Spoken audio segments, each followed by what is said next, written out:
সেই ঘটনাকে একটা ইস্যু বানিয়ে একটা হেডলাইন করেছে বা মিছিলের ভাষাই এমন, ঢাকা বিশ্ববিদ্যালয় ছাত্রদলের চাঁদাবাজির বিরুদ্ধে বিক্ষোভ মিছিল। এটাতে কারা জড়িত এবং জড়িত যেই হোক না কেন কি শাস্তির বিধান প্রয়োগ করা হবে এটার ব্যাখ্যা চেয়ে আমরা বিশ্ববিদ্যালয়কে রাত 8টা পর্যন্ত সময় দিয়েছি। তারা যদি যথোপযুক্ত সমাধান না করে, যারা এই মববাজি করলো তাদের বিরুদ্ধে আইনানুগ ব্যবস্থা নেব আমরা আগামী 24 ঘন্টার মধ্যে। আমরা নিজেরাও আমাদের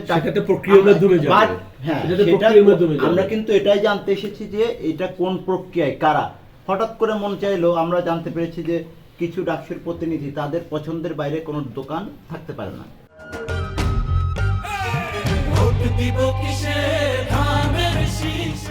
আমরা নিজেরাও আমাদের আমরা কিন্তু এটাই জানতে এসেছি যে এটা কোন প্রক্রিয়ায় কারা, হঠাৎ করে মন চাইলো আমরা জানতে পেরেছি যে কিছু ডাকসুর প্রতিনিধি তাদের পছন্দের বাইরে কোনো দোকান থাকতে পারে না। এবং এই ঘটনার প্রেক্ষিতে কিন্তু এই গতকালকে একটা ঘটনা ঘটে, মানে ভিডিও যেটা সামনে এসেছে। আমরা বাংলাদেশ জাতীয়তাবাদী ছাত্রদল ক্যাম্পাসগুলোতে আমরা শিক্ষার্থী বান্ধব কাজ করার চেষ্টা করছি, শিক্ষার্থীদের মনোজগতে প্রবেশ করার চেষ্টা করছি, তাদের মন জয় করার চেষ্টা করছি। একই সাথে দেখবেন আমাদের মূল সংগঠন বাংলাদেশ জাতীয়তাবাদী দল বিএনপি সারা বাংলাদেশে আলোড়ন তৈরি করেছে 12ই ফেব্রুয়ারি নির্বাচনকে কেন্দ্র করে, এবং আমাদের নেতা জনাব তারেক রহমান গত 25 ডিসেম্বর বাংলাদেশের মাটিতে পদার্পণ করার পর থেকেই সারা বাংলাদেশে আলোড়ন আরও তীব্র গতিতে বেড়ে চলেছে। তার ওই ধারাবাহিকতায় হয়তোবা ওই চক্রটার রাজনীতি করার কিছু নেই, বিভিন্ন জিনিস সামনে এনে তারা রাজনীতি করতেছে। তাদের রাজনীতিতে হচ্ছে মানুষের চরিত্র হননের রাজনীতি।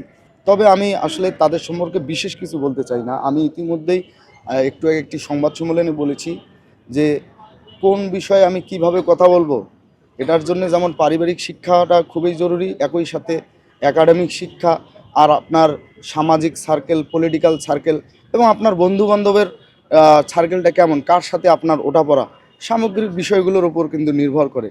আমি তাদের নাম অবশ্যই মুখে আনতে চাই না কখনো।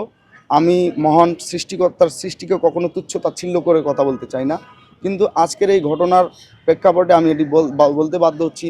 আসলে তাদের নাম অনেক সময় মুখে আনতে আমার ব্যক্তিগতভাবে রুচিতে বাধে। আপনি দেখবেন বিগত 5 আগস্ট পরবর্তী সময়ে যে হলগুলোতে ছাত্র রাজনীতি চাই না, লেজুর ভিত্তিক রাজনীতি চাই না, এবং পলিটিক্যাল মেইন স্ট্রিম পার্টিগুলোর নামে যে আজে বাজে স্লোগান কারা দিচ্ছিল, আপনি এও দেখবেন যে আমাদের শহীদ রাষ্ট্রপতি জিয়াউর রহমানের পোস্টার কীভাবে ছিঁড়ে ফেলা হয়েছিল 71 হল সংলগ্ন গেটে, কারা ছিঁড়ে ফেলেছিল। আবার দেখবেন একটি ঘটনাকে কেন্দ্র করে আমাদের হৃদয়ের স্পন্দন, আমাদের সাংগঠনিক অভিভাবক জনাব তারেক রহমানের নামে কিভাবে বাজে স্লোগান দেওয়া হয়েছে, কারা এই স্লোগান দিয়েছিল। গতকালকে রাতে এবং ওই যে বিগত সময়ের একের পর এক বিভিন্ন মব, এই গুটি কয়েক ছেলে, এই গোষ্ঠীটি সবসময় এই মবগুলো উস্কে দিচ্ছে এবং মবগুলো পরিচালিত করছে, এবং যে 1.5 মাস আগের ঘটনা সেটা অন্য একটি খাতে সেই ঘটনাকে একটা ইস্যু বানিয়ে যে একটা হেডলাইন করেছে বা একটা পোস্টার বানিয়ে বা মিছিলের ভাষাই এমন, ঢাকা বিশ্ববিদ্যালয় ছাত্রদলের চাঁদাবাজির বিরুদ্ধে বিক্ষোভ মিছিল। ঢাকা বিশ্ববিদ্যালয় ছাত্রদল এখানে চাঁদাবাজিটা করলো কোথায় আর চাঁদাবাজিটা সংগঠিত হইল কোথায়, এটা জানার জন্য আমরা বিশ্ববিদ্যালয় প্রশাসনের কাছে গিয়েছিলাম।